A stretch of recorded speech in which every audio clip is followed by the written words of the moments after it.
안녕하세요. 네, 저는 보험업계 기다리 아저씨가 되고 싶은 제가 이 채널을 만들게 된 계기는 이제 보험을 가입만 해놓고 보험금을 언제 받는지 몰라서 보험금을 찾아 먹지 못하시는 분들이 많더라고요. 네, 그런 분들이 조금이라도 없었으면 하는 마음에서 네, 이 채널을 촬영하게 되었습니다. 일단 간단한 첫 번째 사례는요, 2016년 7월 7일에 발생된 사건을 먼저 말씀드릴게요. 이 사건은 어떤 거냐면, 52년생 여자분이 계셨는데, 그분이 거꾸리라고 운동하는 기구가 있었습니다. 이분은 울산 분이시고요. 대공원에 보면은 거꾸리라는 운동하는 기구가 있는데, 그게 이제 뒤로 매달려서 하는 거다 보니까 여성분이 운동을 하시다가 떨어지셨어요.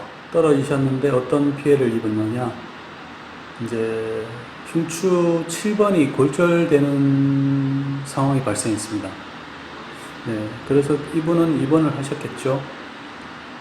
그래서 이분은 2016년 7월 7일부터 2016년 7월 29일까지 입원 치료를 하셨어요. 그럼 입원 치료를 하셨으면 이제 보험금을 청구를 하셨겠죠. 어떤 걸 청구했을까요? 이분은 이제 보험을 관리해주던 20년 동안 관리해주던 분이 계셨어요. 그러면 이분이 어떻게 보험금을 청구를 했었냐? 일단 골절이시니까 골절비를 청구를 하셨겠죠. 그리고 입원도 하셨으니까 입원비까지 청구를 했습니다. 이분은 20년 동안 관리해 주시던 분이 보험금을 다 청구를 해 주셨기 때문에 모두 다 받았다고 생각하고 계셨어요. 그런데 이제 제가 보기엔 이분은 흉추 7번이 이제 척추지 않습니까? 척추 같은 경우에는 골절되고 나면은 희우장애가 남을 수도 있습니다. 그런데 이분은 의사 선생님이 물어보니까 치료를 했는데 장애가 남을 게 없다, 그렇게 말씀하셨다고 합니다. 아니죠. 제가 이분한테 그 의사 선생님에게 척추체인 흉추 7번이 골절이 됐는데 이게 앞으로 이상이 없을까요? 물어봤더니 장애가 남지는 않을까요? 의사 선생님한테 물어보라고 제가 말씀드렸습니다. 그래서 의사 선생님한테 그분이 물어보셨겠죠. 물어보셨더니 저한테 하는 말씀이 의사 선생님은 이거는 장애가 남을 게 없다, 이렇게 말씀하셨다고 하시더라고요. 그래서 제가 혹시 모르니까 지금 손해사정사님을 통해서 한번 청구를 해보시자, 이렇게 말씀드렸더니 이분은 처음에는 의사쌤도 안 남다 그러고 한데 굳이 이걸 왜 해야 되냐, 이렇게 말씀하시더라고요. 그렇죠? 거기 당연히 의사쌤이 자기가 치료했는데 무슨 휴장애가 남냐, 그런 거 없다, 그렇게 말씀하셨고, 그 전에 이제 20년 동안 가입했던 설계사한테서도 보험금을 받을 게 없다, 이렇게 말씀하시니까 당연히 이분 입장에서도 서로 새로 청구할 수 있는 게 없다고 생각하셨지 않을까요? 그렇죠? 그런데 척추체라는 건 다치게 되면 장애가 남을 수도 있습니다. 그 장애라는 게 그 가동 범위가 틀려지는 건데, 의사쌤들은 이제 흔히 하는 말로 프라이드가 강하셔서, 자존심이 워낙 강하셔서 자기가 치료했는데 무슨 장애가 남냐, 이런 상황이신 분도 계시고, 이제 저희 보험에서 말하는 희우장애라는 거에 대해서 모르시는 분도 많습니다. 왜냐면은 그 의사쌤들은 치료를 하시는 게 목적이지, 앞으로 이게 어떻게 장애가 남았는지 이런 거에 대해서는 관심은 없으세요. 특히 보험에 관해서는 보험을 청구해보지 않은 이상에서는 이분들이 이제 장애가 남는지 안 남는지, 의사쌤이 생각했을 때는 장애가 안 남을 수도 있어요. 그건 생각이고요. 이제 보험회사 측에서 말하는 건 이제 여러 가지 조건이 있겠죠. 그 조건에 부합되는지를 보는 건데, 이제 휴장애라는 것을 찾아보면, 네, 어떤 내용이 있느냐. 이분이 해당되셨던 게 척추에 뚜렷한 기형을 남긴 때라고 합니다. 이게 어떤 때냐면, 이제 척추의 골절 또는 탈구 등으로 15도 이상의 척추 전만증, 그리고 척추 후만증 또는 10도 이상의 척추 측만증이 있을 때라고 합니다.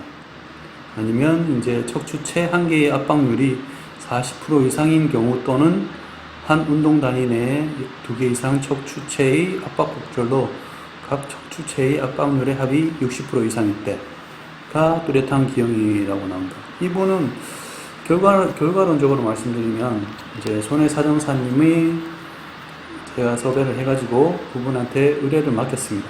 제가 손해사정사는 아니니까요. 그렇죠.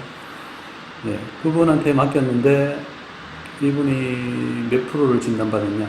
30%의 휴장애가 남는다고 진단을 받았어요. 참 신기하지 않나요? 이 의사쌤은 하나도 안 남는다. 전에 20년 동안 관리하셨던 분은 전혀 그런 게 이제 골절이나 이런 거만 받아줬죠. 입원비라.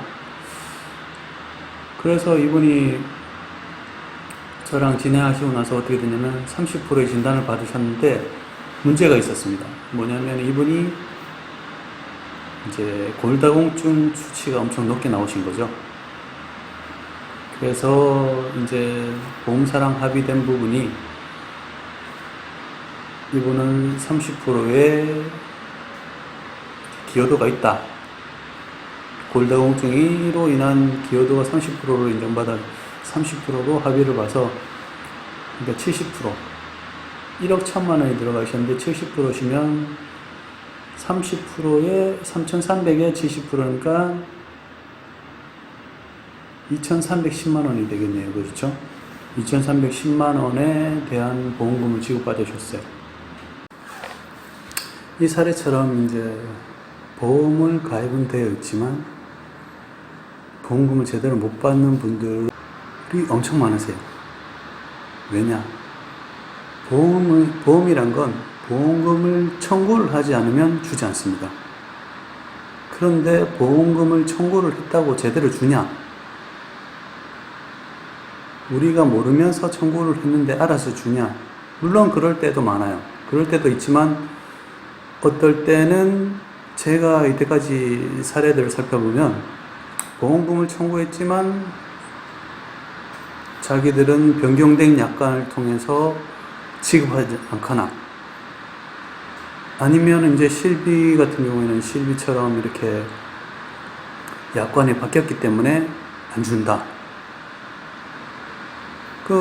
보통 일반 사람들은 보험이란 걸 잘 모르지 않습니까? 그죠? 보험을 잘 모르기 때문에 보험사들이 이걸 좀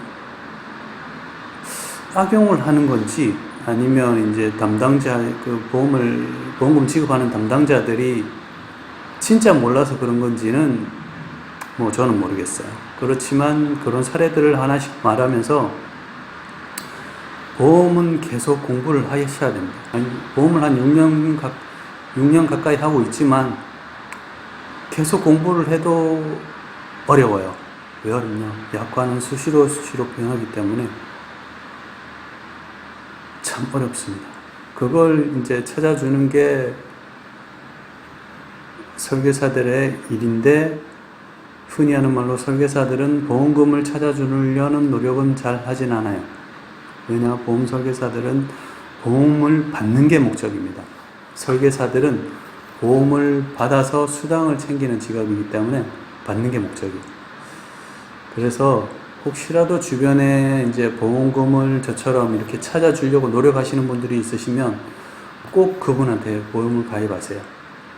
그래야 혹시라도 이제 모르고 청구를 못하는 부분이 있었더라도 내가 이러했었다 그러면 그분이 그러시냐, 이게 한번 봐드리겠다. 그럼 보험금 청구 내역을 보고 그분이 다시 청구를 해줄 수도 있기 때문에 자기가 공부를 꼭 많이 하시든지 아니면 주변에 꼭 공부를 많이 하는 설계사에게 설계를 맡기시고 관리를 맡기세요. 보험을 우리가 가입하는 이유는 보험금을 받기 위해서잖아요. 그렇죠? 보험금을 받기 위해서인데 보험금을 실질적으로 놓치시는 분들이 주변에 꽤 많으세요. 저도 많았었고 놓치는 것도 있고 안 주는 것도 있더라고요. 그러니까 꼭 공부를 하신 설계사들을 담당자로 두시면 좋을 것 같아요. 네, 오늘은 이만 마치겠습니다.